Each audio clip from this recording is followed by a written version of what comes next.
হায় রে প্রবাস জীবন। প্রবাসী অনেক ভাই আছে, অনেক বন্ধুরা আছে, অনেক আত্মীয় স্বজন আছে, অনেক পাড়া প্রতিবেশী আছে। আপনারা প্রচুর পরিমাণ কষ্ট করেন, যা আপনাদের কষ্ট কেউ শেয়ার করতে পারবে না, কারণ আপনারা প্রচুর পরিমাণ কষ্ট করেন। তাই আপনাদের উদ্দেশ্য করে বলতে চাই, আপনারা অনেকে ফ্যামিলিতে টাকা পাঠান, সীমিত আকারে টাকা পাঠান, যে টাকাটা দিয়ে আপনার ফ্যামিলিটা চলতে পারে।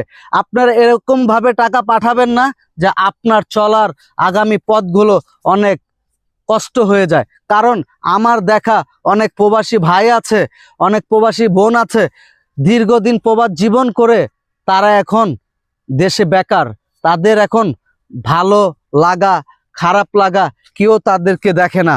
কারণ যখন তাদের কাছে অর্থ ছিল, অর্থ পাঠিয়েছিল, তখন সে প্রবাস ভাইটা অনেক ভালো ছিল। কারণ সবাই আমরা আবদার করতে পারি, কিন্তু সে মানুষটা কিভাবে পরিশ্রম করছে সেটা কিন্তু আমরা দেখি না। তাই আমরা বলতে চাই, আমি বলতে চাই, প্রবাসী যে ভাই বোনেরা আছেন, অবশ্যই আপনারা এমনভাবেই টাকাটা পাঠাবেন যে টাকাটা দিয়ে আপনার ফ্যামিলি সুন্দরভাবে চলতে পারে, আর আপনার জন্য একটা সেভিংস করে রাখবেন।